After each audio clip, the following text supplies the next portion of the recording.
8 billion people are breathing on this planet right now. 8 billion.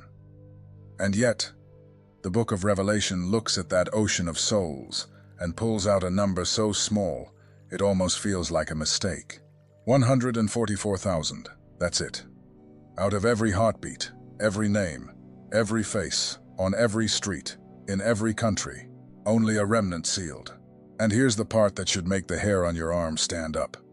If something inside you flinched when you read that title, if a quiet voice whispered, "That might be me," and you immediately tried to talk yourself out of it, don't close this video yet. Because what I'm about to share isn't for everyone watching.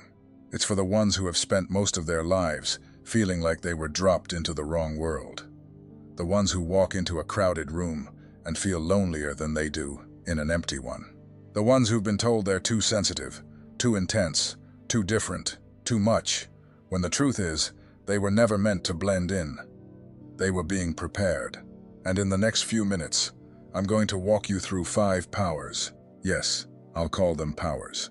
Because that's what they are, that only develop in people who were forced into seasons of deep, painful, silent solitude.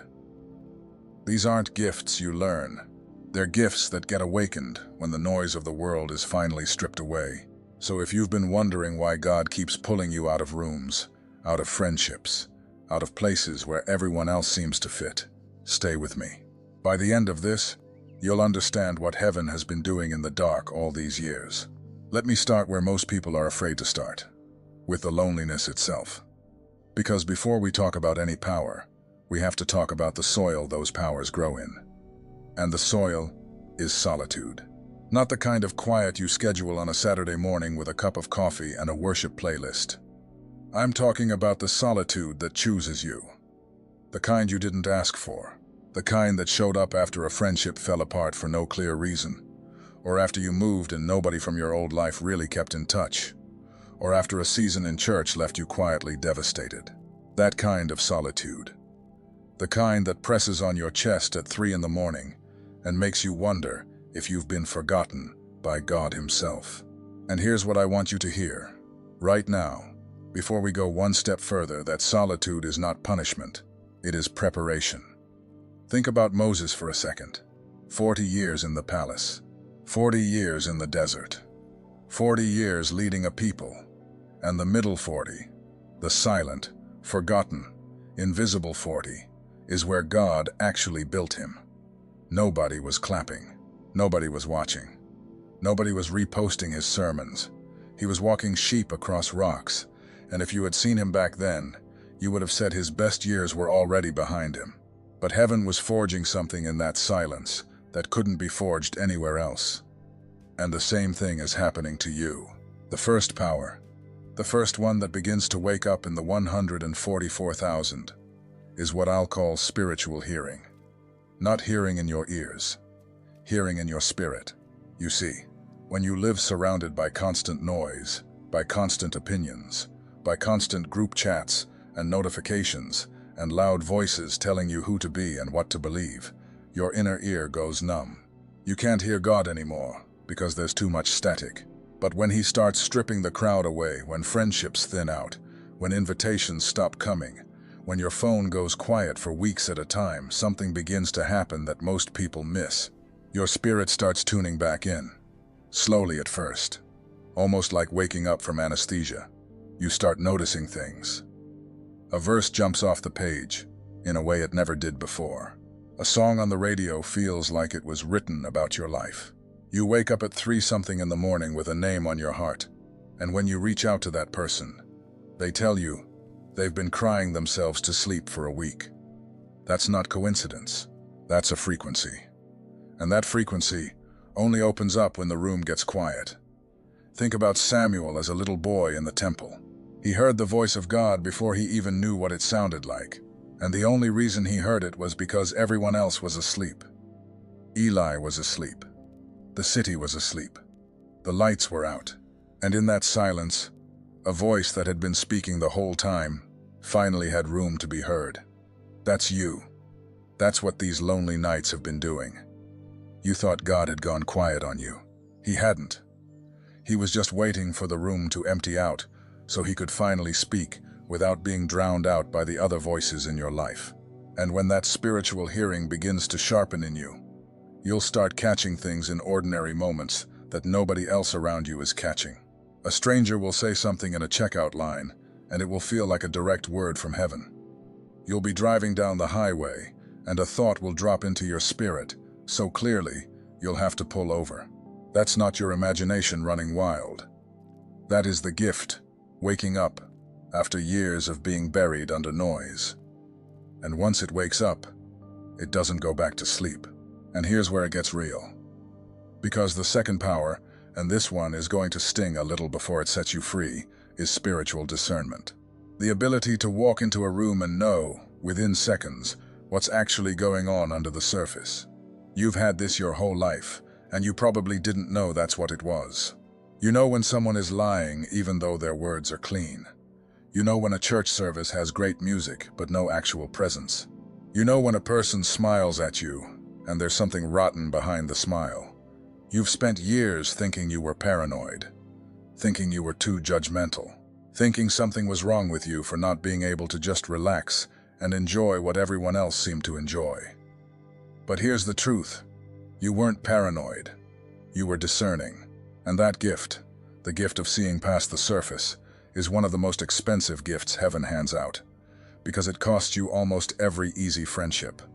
It costs you the ability to pretend. It costs you the comfort of being fooled. But God doesn't give this to everybody. He gives it to people He's going to send into places where lies will cost lives. Look at Joseph for a moment. Sold by his brothers, thrown into a pit, dragged into a foreign country, locked in a prison. Every single one of those chapters stripped him further and further from the noise. And by the time he stood in front of Pharaoh, he could interpret a dream nobody else in the empire could decode. That wasn't because Joseph was smarter than the magicians. It's because Solitude had sharpened his spiritual eyes until he could see what trained men couldn't see. And if God has kept you out of certain circles, certain conversations, certain friendships, it's because He's sharpening that same vision in you.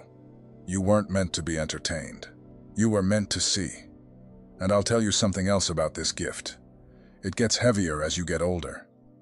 It doesn't dull with time. It intensifies.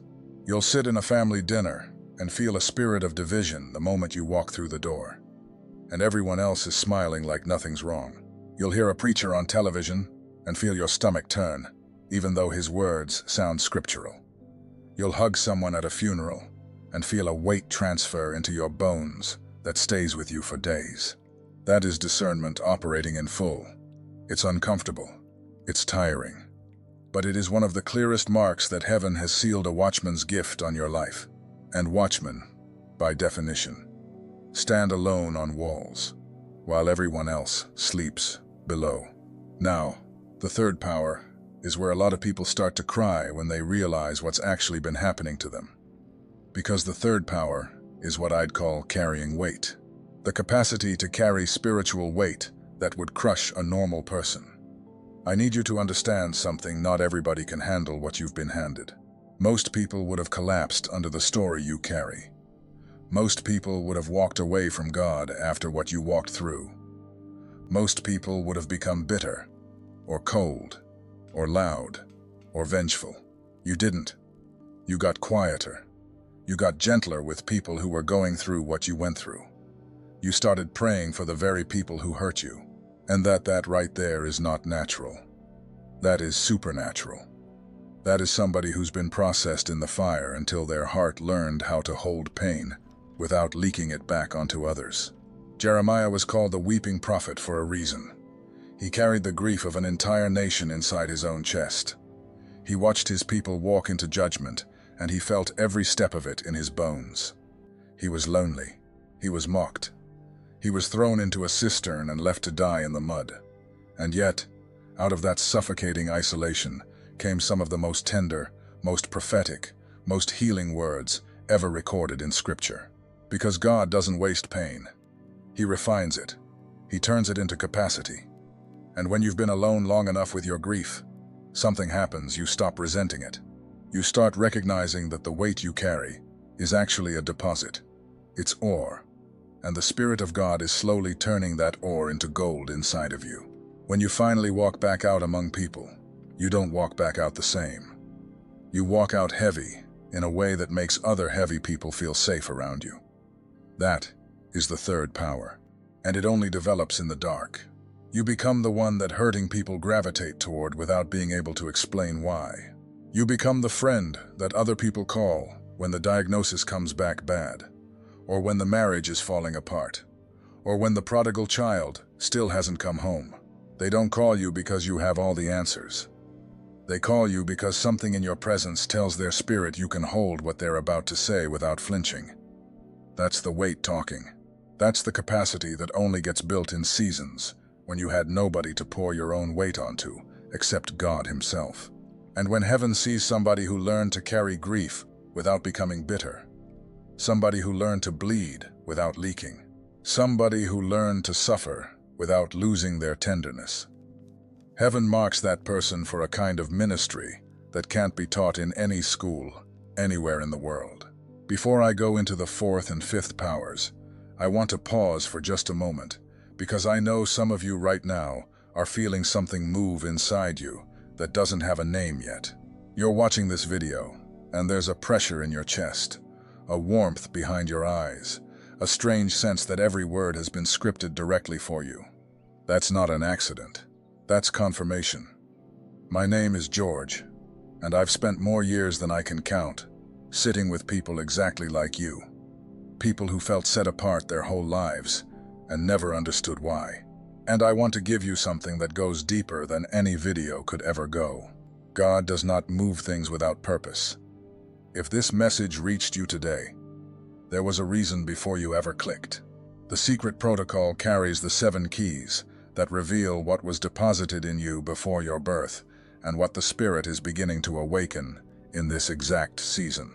The full audiobook is included to walk with you in your quiet moments, and the awakening map as a bonus, unveiling the 5 stages of spiritual awakening, where you have been, where you are, and what is coming. Link pinned in the first comment. But divine windows do not stay open indefinitely. Okay, take a breath. Because what comes next is going to hit a nerve in some of you that has been waiting years to be touched.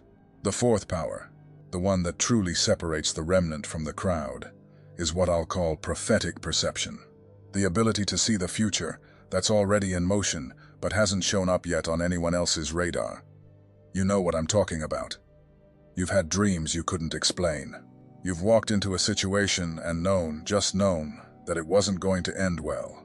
And then months later, it played out exactly the way your spirit warned you. You've looked at a loved one and known they were drifting before they ever said a word.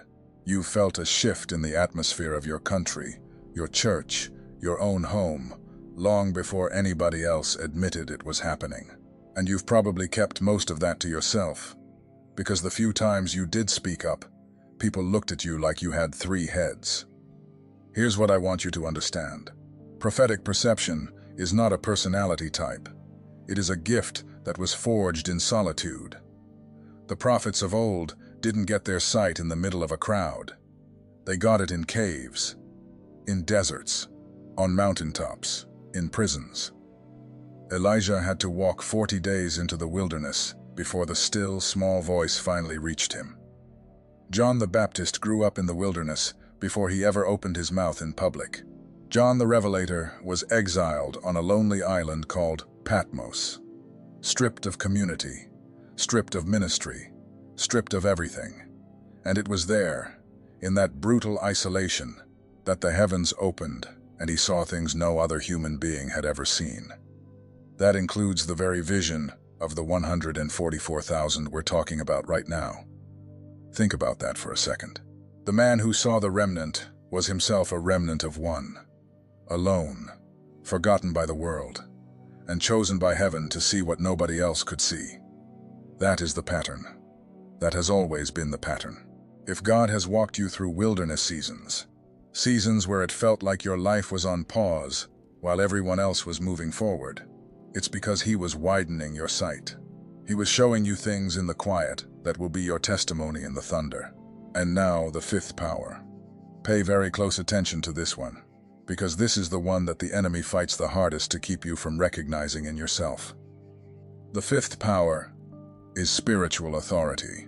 Not loud authority, not pulpit authority, not the authority of a title or a microphone. I'm talking about the kind of authority that walks into a dark room and the darkness has to adjust. The kind of authority that prays a simple prayer and something shifts in the unseen realm, even though you don't feel anything dramatic happening. The kind of authority that makes demons nervous and makes angels pay attention. And here's the mystery of it. That kind of authority is never handed to the loud. It's never handed to the self-promoted. It's never handed to the ones who demanded it. It's handed, quietly, to the ones who were processed in hiddenness until their character could bear the weight of it. Think about David, anointed as king as a young boy. And then nothing. Back to the sheep. Years in the fields. Years on the run. Years hiding in caves, while a madman tried to kill him. By every visible measure, his anointing looked like a cruel joke. But something was happening in those caves that couldn't have happened in a palace. His character was being carved. His worship was being deepened. His dependence on God was being hammered into something unbreakable. And by the time he finally took the throne, the authority he carried wasn't borrowed. It wasn't performed. It was forged. It was his. Nobody could take it from him, because he had already survived a decade of people trying. That is what God has been doing in you. Every season you thought was a setback was actually a forging. Every friendship that fell away was removing a voice that would have diluted your authority. Every door that slammed was keeping you out of rooms that would have corrupted your gift. You are not behind. You are being built. And when you finally step into what God has prepared, the authority on your life is going to be so unmistakable that people won't be able to explain it, because it wasn't made in public. It was made in the cave. Now here's the part that I really need you to understand before I let you go.